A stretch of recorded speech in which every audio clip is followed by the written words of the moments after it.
მხარეთ დღეს თბილისში ევროპის კვირეული იწყება, რომელიც 4 ივნისამდე გაგრძელდება. კვირეულის ფარგლებში არაერთი საინტერესო ლექცია, დისკუსია და წიგნის პრეზენტაცია გაიმართება და ასევე ტრადიციულად წელსაც კვირეულის ფარგლებში გაიმართება თბილისის ფოტოფესტივალი და თუ როგორ ემზადებიან ფოტოგრაფები ამ ფესტივალისთვის ნახოთ დეტალებით ანა მეზრიშვილის სიუჟეტი, რომელიც შემდეგ უკვე სტუმართან ერთად აგიბრუნდებით. მათ ავტორებს და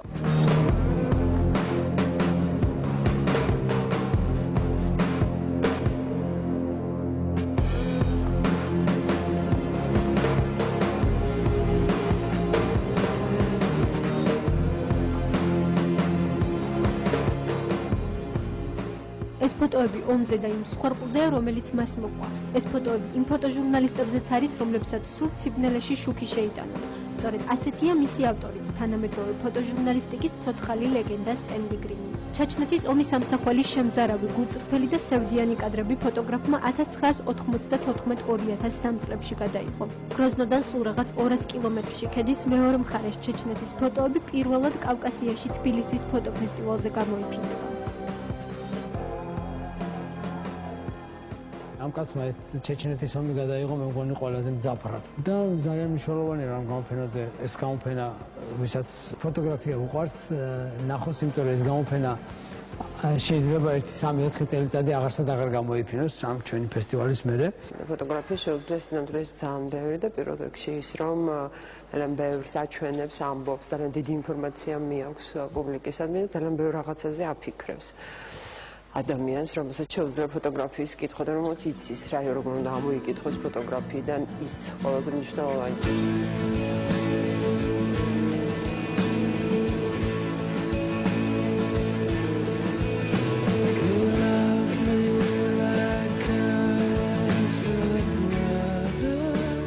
ჩარჩოს კედელზე საკუთარი ხელით კიდებს. ცისფერი, სისხლისფერი და ყვითელი შავი ზღვის სანაპირო ფრანგი ფოტოგრაფის ფილიპ ბიუნის ობიექტივში ხშირად ხდება. თბილისის ფოტოფესტივალისთვის რუმინეთის, ბულგარეთის, თურქეთის და საქართველოს ზღვისპირა ქალაქების ფოტოები გამოფინა. ეს ფოტოები სხვადასხვა დროს შავი ზღვისპირეთში მოგზაურობისას გადავიღე. ისინი ბოლო 8 წლის პერიოდს ასახავს. აქ არის კადრები, რომლებიც ბათუმში მოგზაურობისას მოხდნენ ჩემს ობიექტივში. საქართველოში გამოფენა პირველად მოხს, ასე რომ ჩემთვის ძალიან საინტერესოა, როგორ შეაფასებს ჩემს ნამუშევრებს დამთვალიერებელი. ჩვენ სურვილი იყო შეგვეკრიბა ყველაფერი ის, რაც შეიძლება შავი ზღვის აუზის ქვეყნებში გაკეთებული ყოფილიყო და აღმოჩნდა, რომ 10 ძალიან ცნობილი ფოტოგრაფიის სერია შევიდა ამ გამოფენაში.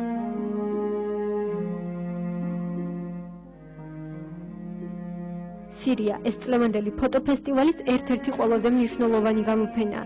ის სირიაში უკანასკნელი თვეების მანძილზე მიმდინარე დრამატულ პოლიტიკურ მოვლენებს ასახავს. დოკუმენტური მასალა, რომელმაც რამდენიმე ფოტოჟურნალისტის სიცოცხლე შეიწირა, პირველად სწორედ საქართველოში გამოიფინება. წლევანდელი ფესტივალი კიდევ რამდენიმე საინტერესო გამოფენას უმასპინძლებს. ირანელი ქალების მზერა უჩადროდ, ასე ჰქვია 8 ირანელი ქალი ფოტოგრაფის გამოფენას, რომლებმაც წინააღმდეგობებით ახსავსა და დახურული ირანული საზოგადოების რეალობა ასახეს. მე-19 საუკუნის მეორე ნახევრის ცნობილი და უცნობი ფოტოგრაფების გადაღებული კოლექცია და ახალგაზრდა ქართველი ფოტოგრაფის ნათელა გრიგალაშვილის დედაენა. ამ ნამუშევრებს მსურველები ფესტივალის ფარგლებში დაათვალიერებენ. ფოტოგრაფიის კვირეულს დღეს შავი ზღვის ფერები გახსნეს.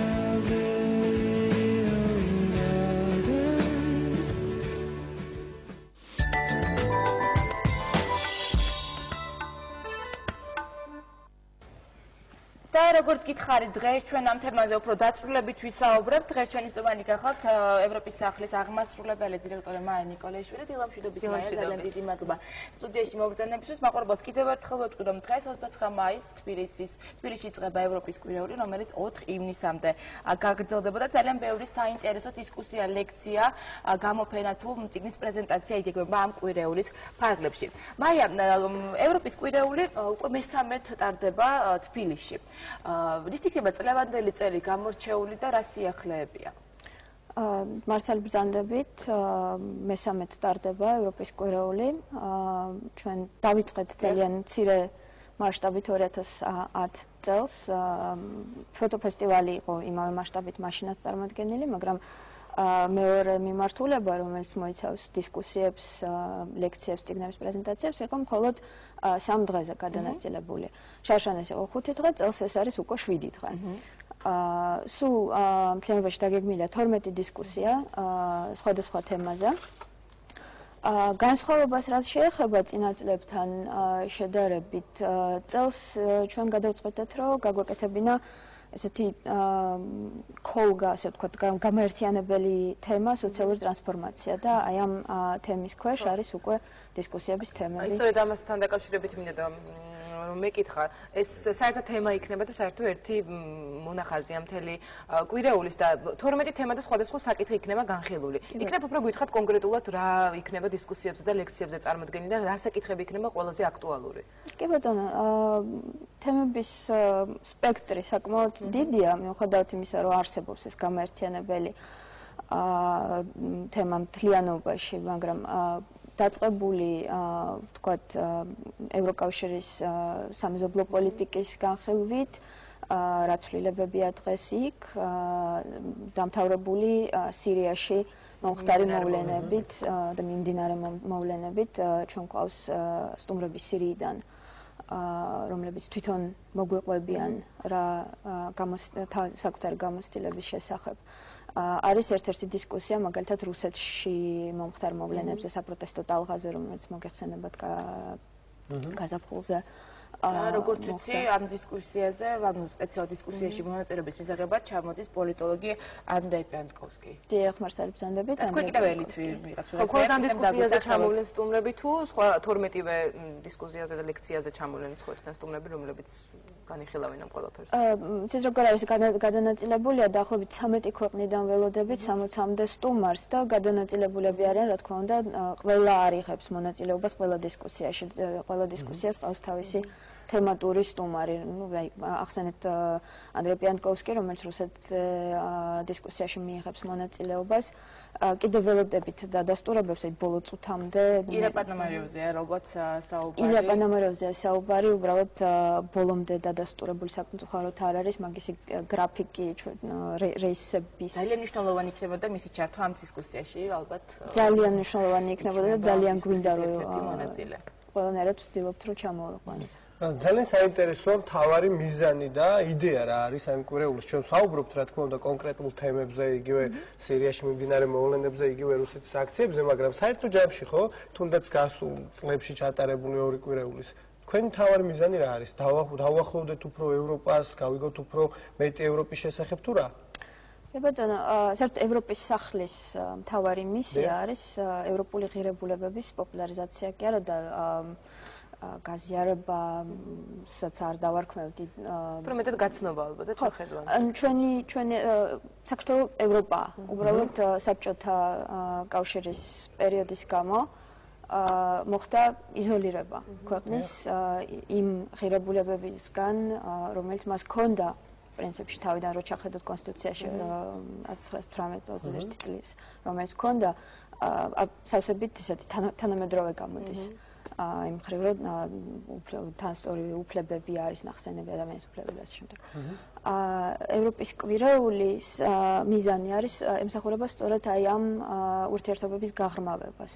ჩვენ გვინდა რომ დავაახლოვოთ ადამიანების დონეზე მოხდეს ეს ყველაფერი. გასაგებია რომ შეიძლება წაიკითხო ანდრეი პიანტკოვსკის სტატია ინტერნეტში, მაგრამ სულ სხვა მომენტია, როდესაც შენ გეძლევა საშუალება რომ მას პირადად დაუსვა შეკითხვა და მიიღო მონაწილეობა მასთან დისკუსიაში. აი 90 წლიანი იზოლირების შემდეგ რამდენად რთულია შედეგი და რამდენად უჭირს ქართულ საზოგადოებას დაბრუნება იმ მენტალობასთან, რაც მე გეთანხმებით რომ მქონდა ნამდვილად თუნდაც მაშინ იქამდე სანამ მოხდებოდა ჩვენი ქვეყნის ოკუპაცია.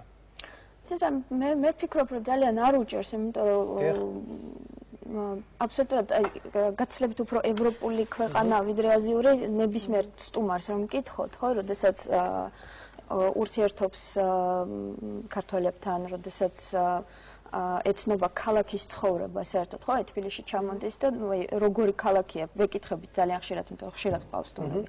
უფრო ევროპული თუ უფრო აზიური თუ როგორი. ყოველთვის ამბობენ რომ ევროპული არის. ისინიც კი ვისაც არაფერი არ სმენია საქართველოს შესახებ, ჩამოდის და ამბობს რომ ხო მე რაღაც ესეთი მოლოდინი მქონდა პრინციპში გეოგრაფიულად შორს ხართ, მაგრამ სინამდვილეში არა. სინამდვილეში პრინციპში ძალიან კარგად გვესმის ერთმანეთის იგივე მენტალიტეტი გვაქვს. ხო, მარტო არქიტექტურაზე და ქალაქის იერსახეზე არ არის ნამდვილად. სული არის ევროპული. სული აბსოლუტურად კი. მაია, ძალიან ბევრი ქვეყანა იღავს მონაწილეობას, 13 ქვეყნის 60 წარმომადგენელი არ არის პატარა მაჩვენებელი, გასაგებია რომ ყველა პირი ძალიან მნიშვნელოვანია, იგივე პოლიტიკური თუ საზოგადოებრივი თვალსაზრისით. რაც შეეხება ქართულ მხარეს, ვინ ხვდება, ანუ საქართველოსთან მათ? საქართველოსთან მასპინძლობთ ძირითადად ჩვენ ევროპის სახლი. ასევე ჩვენი პარტნიორები, ეს არის ეროვნული მუზეუმი, ეს არის ილიას უნივერსიტეტი. ილიას უნივერსიტეტის წარმომადგენლები იღებენ მონაწილეობას ბევრ დისკუსიაში იღებენ მონაწილეობას. ნაწილობრივ ჟურნალისტები, ტაბულა არის მაგალითად ჩვენი პარტნიორი, რომლის მთავარი რედაქტორი ასევე მიიღებს მონაწილეობას ერთ-ერთ დისკუსიაში. ესეთი ახალგაზრდებს თუ აქვს საშუალება რომ ჩაერთონ აი დისკუსიაში რაიმე ფორმით, თუნდაც თქვა თუ არ იქნება უშუალოდ იმ დისკუსიაზე ჩართვა, შემდეგ გაეცნონ მაინც გარკვეულ შტაბეშტილებებს. კი ბატონო, ну ჯერ ერთი ყველა დისკუსია არის ღია. აჰა, ანუ ყველას აქვს საშუალება. ყველას აბსოლუტურად ეს არის უფასო, ეს არის ღია, არ ჭირდება არანაირი წინასწარი ჩაწერა. ну ტევადობა რო გავითვალისწინოთ დაახლოებით 150-160 ადამიანს ვიტევთ ევროპის სახლში 100-მდე ეროვნულ მუზეუმში სადაც ასევე ორი ჩვენი დისკუსია ჩატარდება, წიგნის პრეზენტაციები ჩატარდება ილიაუნიში, წიგნის მაღაზიაში ლიკამუსში. დასწრება თავისუფალია. ну ორი დისკუსია არის მხოლოდ შეზღუდული და არის მოსაწვევებით, იმიტომ რომ ერთი არის ტელე სტუდიაში იწერება პირველი არხის თქვენთან და ერთ-ერთი არის წინანდალში და უბრალოდ ადგილებია ფიზიკურად შეზღუდული და მაგიტომ გვიწევს მოსაწვევების დაგზავნა, მაგრამ აუცილებლად ვცდილობთ, რომ სტუდენტები იყვნენ ჩართულები. პირველ რიგში ეს არის ჩვენი სამიზნე ჯგუფი. მაია, ასევე კვირაულის ერთ-ერთი მთავარი ნაწილი შეიძლება ჩაითვალოს თბილისის ფოტოფესტივალით. ფოტოგრაფები ვიცი, რომ უკვე მესამე წელი ამ ფესტივალისთვის აქტიურად ემზადებიან და ვიცი, რომ წელს უფრო ფართომასშტაბიანი ფესტივალი იქნება. მართალი ბრძანდებით, წელს კვირაულის ყოველდღიურად იხსნება გამოფენა. ну 7 გამოფენა არის, ფოტო გამოფენა დაგეგმილი. ღამის ჩვენებები, ღამის ჩვენებების გარდა, ანუ ყოველდღე იხსნება საინტერესო გამოფენა და ღამის ჩვენებები არის, ასე ვთქვათ, კულმინაცია ამ ყველაფრის, რომელიც არის შაბათს, საღამოს 9:30-ზე იწყება. ეს არის აბანოთუბანი, ერეკლე მეორეს ქუჩა, ეს არის ლესელიძეზე, 10 ეკრანი არის დამონტაჟებული მუსიკის თანხლებით, რომელზეც პროექცირება მოხდება. და უბრალოდ საუბრის ბოლოს აღვნიშნავ, რომ ცნობილი ფოტოგრაფი სტენლი გრინი ჩამოდის ამ ფესტივალის ფარგლებში, რომელიც საკმაოდ საინტერესო თემატიკაზე წარმოადგენს სურათებს, თემატიკა არის ჩეჩნეთი. მაია, ძალიან დიდი მადლობა წარმატებებს. მაყურებელს კი, მაია, თქვენს გეტყვით, რომ გუშინ გაიხსნა საკმაოდ საინტერესო გამოფენა სამხატვრო აკადემიის მცირე